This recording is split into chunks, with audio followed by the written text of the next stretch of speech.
The Canadian Society of Painters in Watercolor.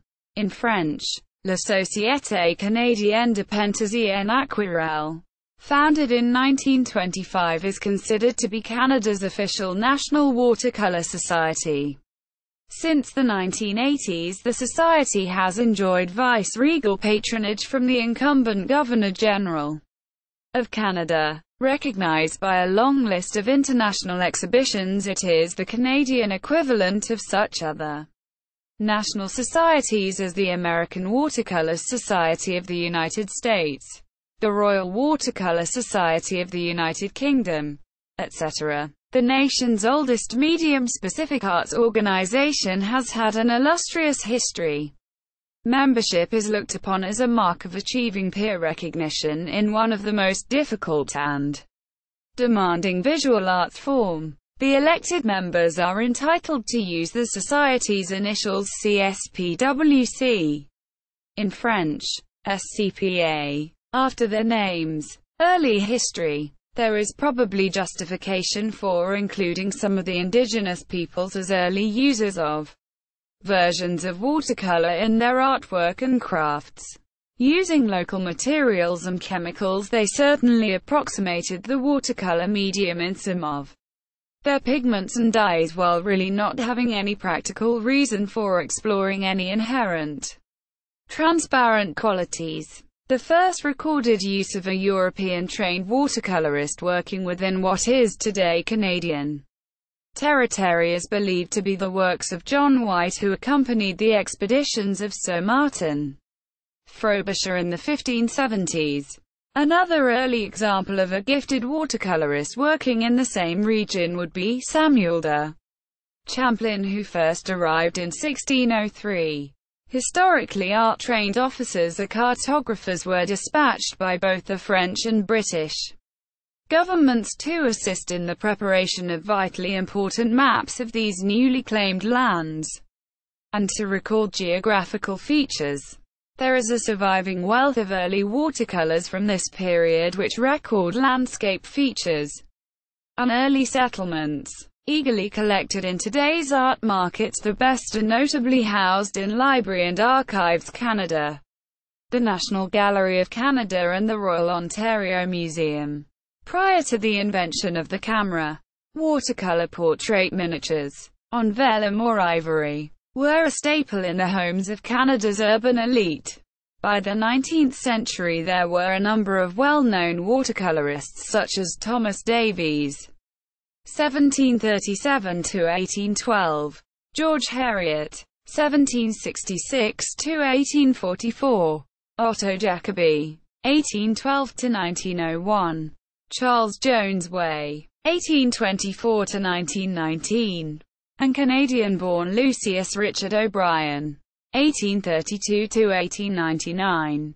Working in various parts of the country, Kane became well known for his record of interactions with the First Nations people as he traveled across Western Canada with the Northwest Company and the Hudson's Bay Company, while Jacobi, Way and O'Brien and others involved themselves in the 1880 founding of the Royal Canadian Academy of Arts. There had long been demands, especially in Montreal, for the formation of a specifically medium-based society. While several of these early societies did survive for brief periods, it was on November 11, 1925, that a group of like-minded artists met at the historic Arts and Letters Club of Toronto and founded the CSPWC, SCPA. Only when a working framework was proposed for membership under the honorary leadership of the noted painter R.F. Gajan did it seem possible that such a society could survive in the immense geographical reality that was Canada. Within a few years, a set of bylaws had been established, a constitution approved, and several Toronto-based exhibitions held. The first elected president was Fred H. Brigden, 1871–1951.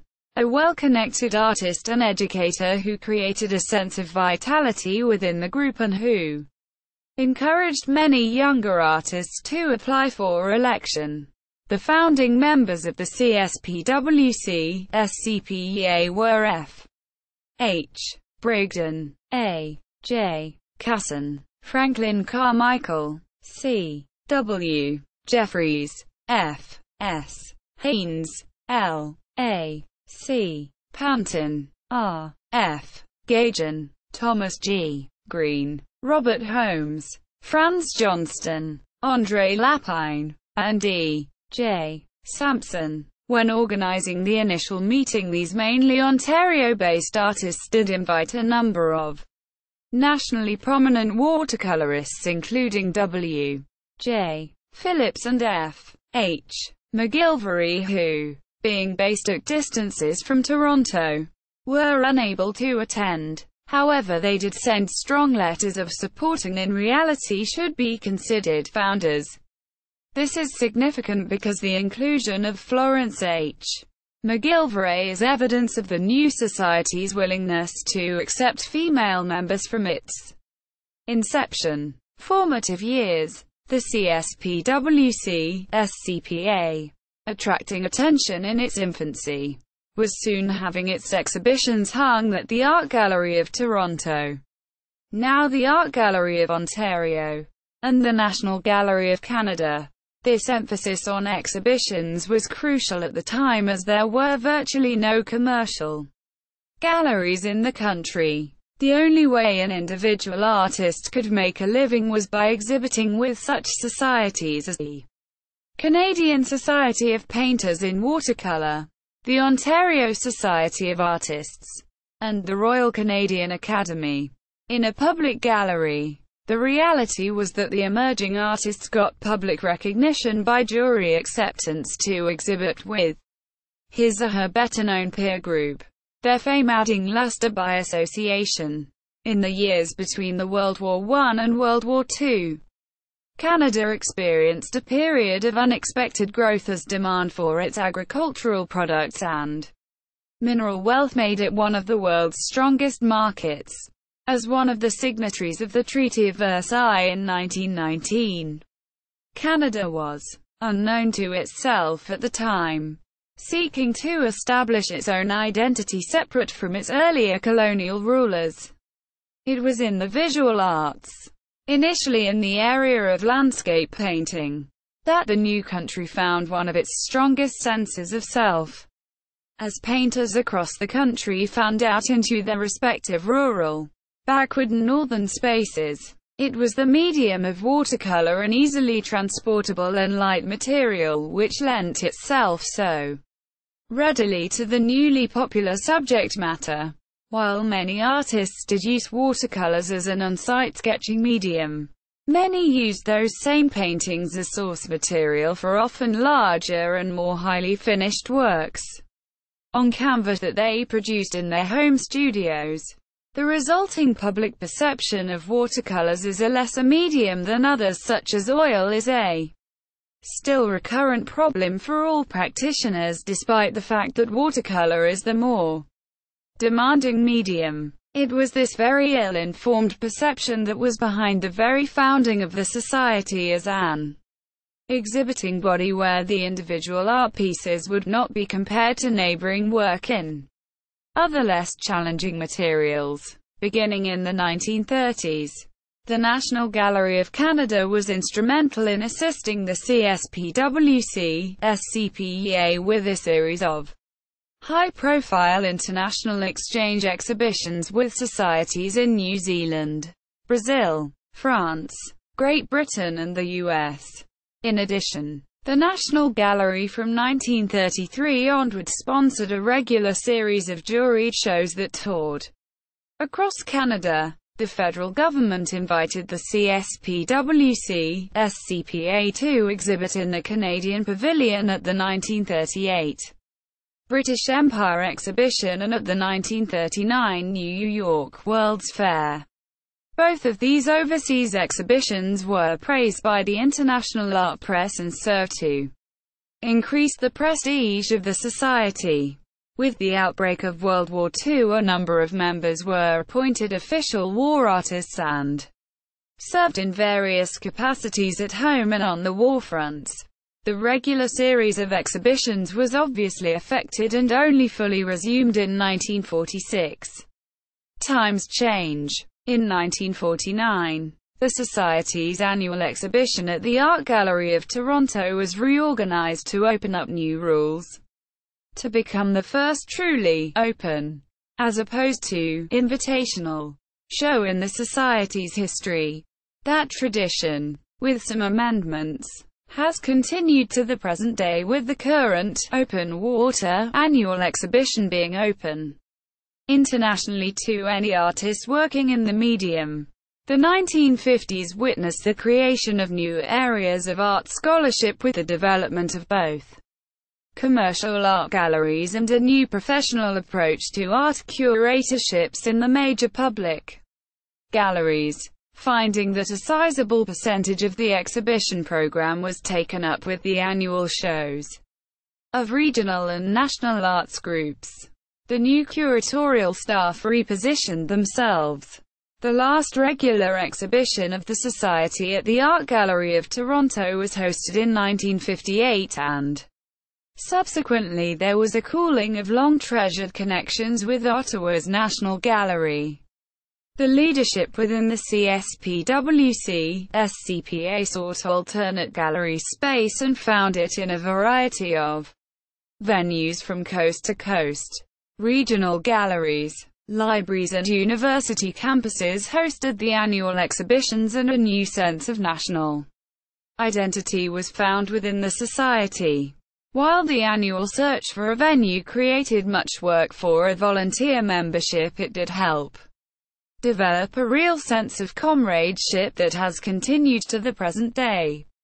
While a number of other media-based institutions started to falter during this difficult period, the CSPWC, SCPA worked very hard to keep itself viable, and the annual juried show its raison d'etre, working from within its own resources and relying on elected members in far-flung communities.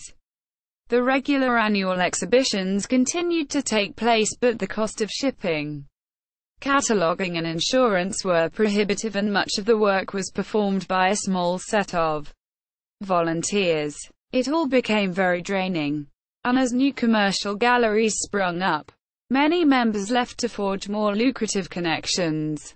Rebounding. The long history of annual juried exhibitions continued into the 1970s, and with the addition of exchange exhibitions with the American Watercolor Society at the National Academy Galleries in New York City. In 1975, an invitation was accepted to exhibit at the newly renovated Canada House on Trafalgar Square in London. The same year, the Art Gallery of Ontario hosted an in-house retrospective to salute the Society's 50th anniversary. In 1976, the Society was able to organize a member exchange exhibition with Japan that was exhibited at the Tokyo Metropolitan Art Museum. This particular show, with the cooperation of a number of government and commercial partners, was a critical success. The acclaim received gave the CSPWC, SCPA members a renewed sense of identity. Working with Visual Arts Ontario, the Society was able to obtain permanent office space in the 1970s and was able to organize the first of a number of educational seminars that have evolved into today's popular national watercolor symposiums. These week-long events have been held in virtually every part of the country and have been responsible for a major spurt in applications for membership. When the time came to organize the CSPWC, SCPA 1985 Diamond Jubilee, the Society found that the world of art had again gone through some major changes. First, there was a burst of new interest in the whole field of painting in watercolor that was particularly evident in Canada and the United States. There was also a realization in the art community that while there were many advantages to be found in the commercial galleries, there were still other opportunities that could only be found in the context of the traditional societies. This was strongly reinforced when H.M. the Queen accepted the 60 paintings that had been juried as the CSPWC Diamond Jubilee Collection, later known as the Royal Collection Project CSPWC.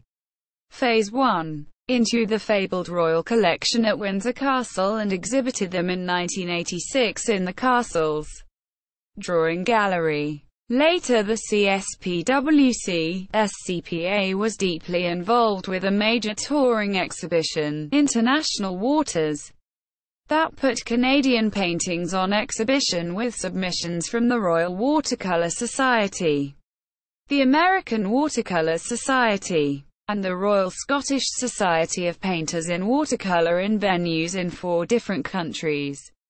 In the 1980s, the CSPWC, SCPA was one of a number of major arts organizations that set up the John B. Aird Gallery, Gallery John B. Aird within the Ontario Government Administrative Complex at Queen's Park, Toronto. The Aird Gallery, available to each of the societies for an annual exhibition, put the CSPWC, SCPA on a secure exhibition footing and yet still gave it the opportunity to seek exhibition opportunities across the nation.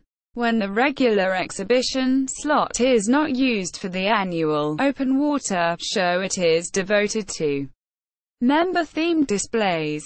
By the 1990s, the CSPWC, SCPA had truly become a national society with a series of regional directors and members drawn from across the country.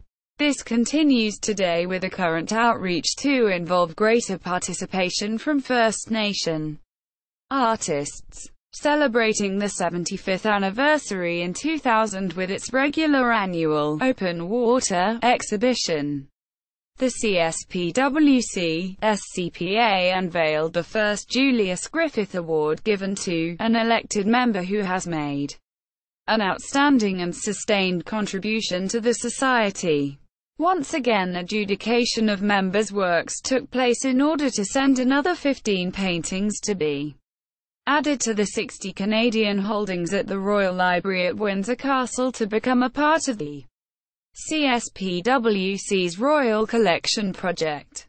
Those selected were displayed at the Arts and Letters Club of Toronto and then at the Canadian High Commission in London, where they were, in 2001, formally accepted by H.R.H. the Prince of Wales, who is an honorary member of the CSPWC, SCPA.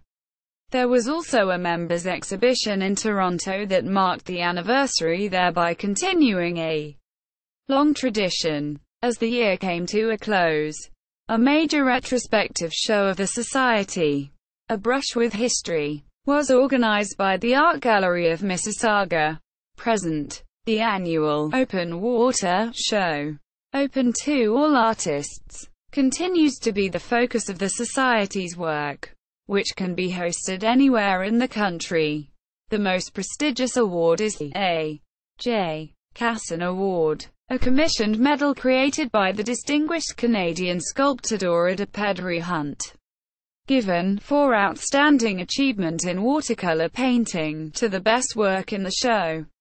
The medal is accompanied by a cash award. While these shows generate a number of sponsor-based awards, the only other award actually funded by the Society is the Charles Comfort Medal, given for an outstanding figurative work. In January 2008, the CSPWC, SCPA hosted an exhibition at the John B. Aird Gallery, Gallery John B. Aird, which honored the careers of 10 outstanding life members, titled Treasures. This show was the best attended Aird Gallery exhibition in decades.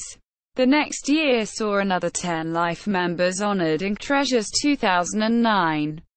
The Society is a regular contributor to annual exhibitions at the Museo Nacional de la Aquarelle in Mexico. The Society has a long history of encouraging younger artists and continues to sponsor awards at the NSCAD University Arthur Lismer Award, the Ontario College of Art and Design Fred Brigden Award, and the Alberta College of Art and Design June Montgomery Award. Since the 1980s, each member upon election is required to donate a significant and typical work to the Society's diploma collection, currently housed in the Peel Art Gallery, Museum and Archives. This valuable resource, which also includes earlier works by members, is often referred to as the National Watercolor Collection. It is available as an exhibition and study resource, and part of the collection is exhibited on a regular basis.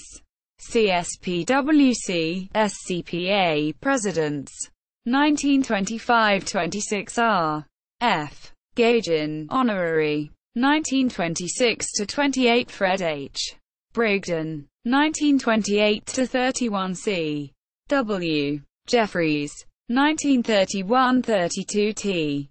G. Green, 1932-34 Franklin Carmichael, 1934-38 Peter Howarth, 1938-41 Carl Schaefer, 1941-43 Charles Goldamer, 1943-45 Cavan Atkins, 1945-46 Jack Bush, 1946-48 William Winter, 1948-50 Parascava Clark, 1950-52 Charles Comfort, 1952-54 J. W. G. MacDonald, 1954-56 Bob Scoggle Howarth, 1956-58 Doris McCarthy, 1958-60 Julius Griffith, 1960-62 D. Mackay Houston, 1962-64 John Richmond, 1964-65 Donald Meadow, 1965-67 Victoris Brickis, 1967-69 Barbara L.